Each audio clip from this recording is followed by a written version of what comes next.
c'est que yéen sénégalais am na ñoo xam ne ñu ngi saaxe seen réew mi ñu ngi fii ci dëkk bi yor nguur gi ci impulsion président Macky Sall di yàq réew mi oui 125 millions Ousmane Sonko yi mu yàq moo leen intéressé ce n'est pas important ça ay sénégalais bu leen neexee joxe alal bu leen neex kuñ neex parce que ay doomu sénégalais ku leen neex ñu dimbali ndax yoon wax na ko ci loolu ngeen di insister alors que waru leen insister ci loolu li ngeen war a wax mooy ay oto 85 millions ak oto 100 millions ay préfet ay sous-préfet au Sénégal un pays pauvre mais Sénégal dañu amuñu alal Sénégal dañu pauvre nit ñi duñu lekk duñu naan mais nan ngeen mënee di dawal ay oto 85 millions xam ngeen lan mooy oto 85 millions oto 85 mooy ci wolof sénégalais ñu xam lan mooy 85 millions.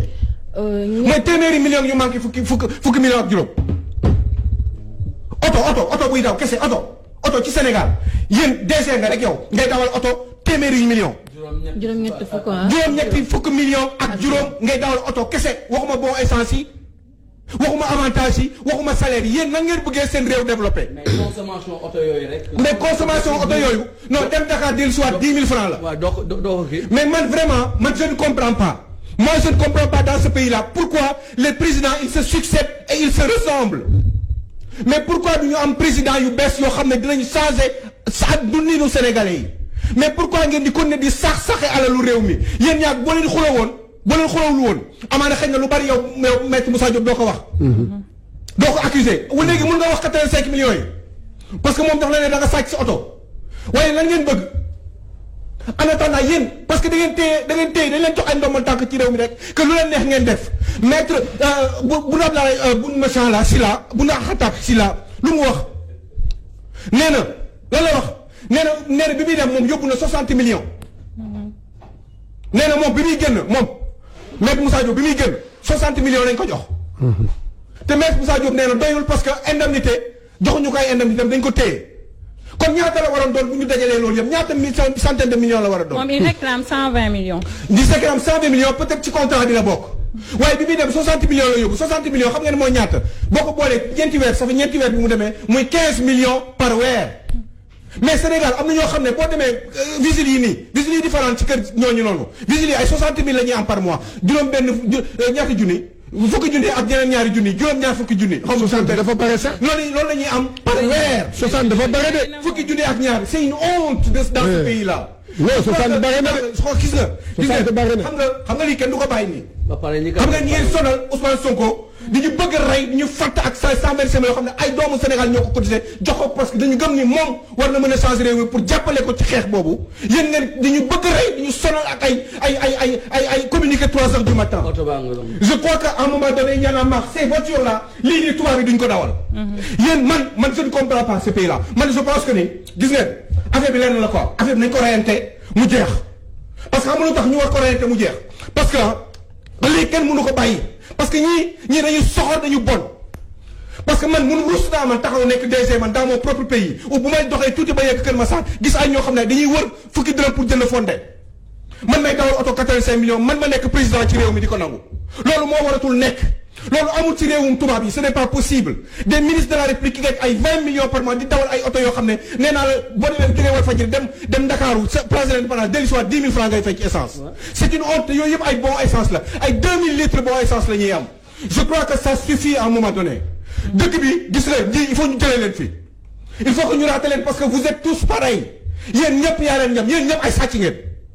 yéen ñëpp ay fu nekk ngeen di sàccee nag fu nekk ci marché yi ci bon essence yi ci lépp ngeen di sàcc. marabu yi ñuy def ay conseils. marabu ngeen di def ay moom nee na moom. ñaari nee na ki ko remplacé jël na ñaari marabu. def leen chargé de mission. yow nee nañu yow sa jabar nga jëloon waaye lii kañ lay jeex parce que bii da ngeen di xuloo moo tax mu feeñ. waaye yeneen direction yi nekk si réew mi nag ngeen di sax suñu réew ngeen ne ñu dañ leen si bàyyi. il faut que ça change à un moment donné. oui il faut que ça change parce que xam lu tax parce que yéen tekkiwu leen dara. gars yi yéen tekkiwu leen dara vous êtes des gens mauvais. bon il faut le comprendre parce que lii dafa metti ñu toog ci dëkk bi di chaque jour nit ñëw ñaan ma grand may ma 500 francs sama ceeb laa bëgg a complété sama jëkkër kii am dafa dooleem xaw ma leen dafa yegg ginnaawam noo xam yeggul ci ginnaawam dama bëgg Aliou Sow gars yi dégg la bu baax léegi da ngay yéen ñëpp a yem down tuuti gars yi mën a dégg li ngay wax bu baax a baax ay sàcc lañ yéen ñëpp seen i patrimoine seen impôt yi ngeen di fay wax leen ko vous ne valez rien du tout yéen. Mamadou Diop Decroix. nañ dem ci. j'en ai marre de vous Aliou Sow moo nekk tey à la une de l'exclusif alors ñu dem ci. n'importe quoi s'il te plaît. moo nekk à la une de l'exclusif appel de Diop Decroix aux forces vives jot na ñu jóg jàmmaarloo ak Macky. oui il a qu'à se taire lui. non non pris bokku ci. c'est fini il a qu'à partir à la retraite Mamadou Diop Decroix. bokkutoo c'est fini. dama tëddi nelaw. te nga wax ñu yow si buntu kër boobu nga yokk noonu def ci ay oto tëj ko ba yeneen oto yi mënuñu fa romb fii ci Nord Foire wax ñu ko. bi ngay def boobu ci nguuru Abdoulaye Wade nga bokkoon ñoom ñëpp a yem xanaa déggoo li ma la wax. Khalifa nag ñu dem ci Khalifa kon. bah oui il a pris ses 30 millions. Decroix leen tëddee. ñu dem ci Khalifa mais bah nee nañu perte du terrain à Grand Yoff mais c'est normal. ci perte du terrain waxul ma leen ko woon fii. moom nag néew naa leen néew na. Khalifa. mais oui nañ dimbali xale yi. ok na dem ñi amatu luñ fi def mënuñ diriger réew mi yéen vous pensez que ñun mënuñu diriger réew mi yéen yéen a ngi yaakaar ñun mënuñu téye réew mi ñu xamuñu lan mooy développement développer un pays xamuñu ko ñun. yéen ñaa leen di kan ay Moussa Diass war a nekk fi tey jii nii di am 50 millions par mois Idrissa Seck ak li mu fi wax yëpp dellu si bët ki dem ñëw taxaw fi tey jii nii naan Burok Sow di gagner 50 millions par mois yoo xam ne Idrissa Seck lu ko neex la ciy def. am 7 milliards de francs CFA. waaye dëgg nag. qu'on se dise la ñuy sonal Ousmane Sonko. on le comprend xale bi bàyyi leen ko mu dem. on le comprend gis nga lii moo metti. waaye yow lii xew ci dëkk bi moom moo metti ba tax na nii ngeen gis ko nii muy waxee parce que lii xew ci dëkk bi moo doy waar. c'est pas du tout joli li ñu bëgg a defee dëkk bi di def saa ñu bu ñu soxlaa nguur di wax ñële ñu ngay yàq ñoom bu ñu ñëwee falu ñu def pire ñooñu la ñu doon def. lii muy wax nii. et pourtant yow Macky Sall loolu ci sa campagne yaa ko doon xeex waxam kii Ablaye Wade. da nga doon xeex Ablaye Wade ci loolu. nga doon Ablaye Wade yàq beeg dootuñu ko nangu dootuñu nangam tey xoolal tey jii mbambulaa yi am ci société yi xoolal mbambulaa yi am ci société yi. ci ay ministères yi. boobu li ma la wax dama ne la ñoom fu nekk am na fa dégg nga non c'est partout non c'est partout dans ce pays là. il faut ñu kii coach ñu transhumé dem ci ba tey ICS en retard de paiement ou refus de payer la redevance ministre minière. ICS traîne une ardoise de plus de 200 milliards. demal Mboro. genn wàllu Mboro yëpp ñu ngi sëqat dañu feebar. village environnement ICS am na centrale électrique. d'ailleurs mu ngi nii le comportement colonialiste des Indiens dénoncé par les villageois. mais ñoo ko nangu ñoo xoolal te état Abdoulaye Wade mi ngi foon ñoo ko nangu woon. Alassane Diallo nekk fi. Macky Sall ñëw ba léegi ça fait 8 ans Alassane Diallo ngi fi Alassane Diallo retraité na il défend les intérêts des Indiens. elle doon xaw ma lan rama. dama ne xam nga lan la gis nga boo demee ICS tey jii nii plus de 15 villages yoo xam ne même zone même pas 1 kilomètre autour de ICS amuñu courant da ngay gas ndox ba sonn robinet bi buñ la indi leen ndox bi xaj sax du ko naan bu 100 camions lu ëpp 100 camions par jour téeméeri camions ñooy romb ci tali bi jëlee soufre bi ak phosphate bi ak xet bi mu am romb ci diggu Mboro pour ñëw Dakar pour dugg port pour yóbbu phosphate bi bitim réew. waa Mboro ñu ngi bëgg a dee ak ay sëqat amuñu xaalis amuñu alal école yi baaxul Mboro école yi waroon na baax. Mboro tali yi waroon na baax. Mboro mairie bi waroon na am beaucoup d'argent pour def ay subventions dimbali waa kër Mboro yi parce que seen suuf yi la ñu gas jël alal bi nekk te yóbbu ko Inde ay nit gis nga képp kuy liggéey ICS nga nekk cadre wala nga nekk employé foofu cadre boo paree boo retraité daw nga ñibbi si Dakar.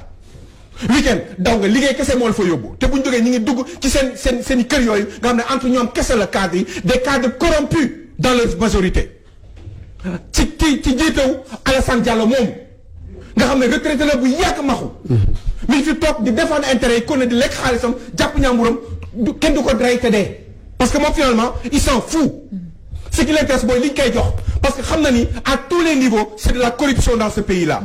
Alassane Diallo mi ngi fi depuis plus de pratiquement est-ce que matul 10 ans bi mu retraité ba tey ñu koy defal ay contrats spéciaux ana waa réew mi cadre yi say si ay même ak Aliou Ndiaye ma nga fa mi ngi liggéey foofu. cadre la fa au cadre. mais il faut que mu jeex 200 milliards la ñu amel état du Sénégal. suñu internaute bi Aliou Sow solution bi mu joxe est-ce une solution selon toi Souleymane Sow nee na seul un soulèvement populaire peut changer les choses. mais bien sûr mais xam nga lu tax xam nga parce que man xam nga lu tax ma xalaat loolu. soulèvement populaire mais républicain.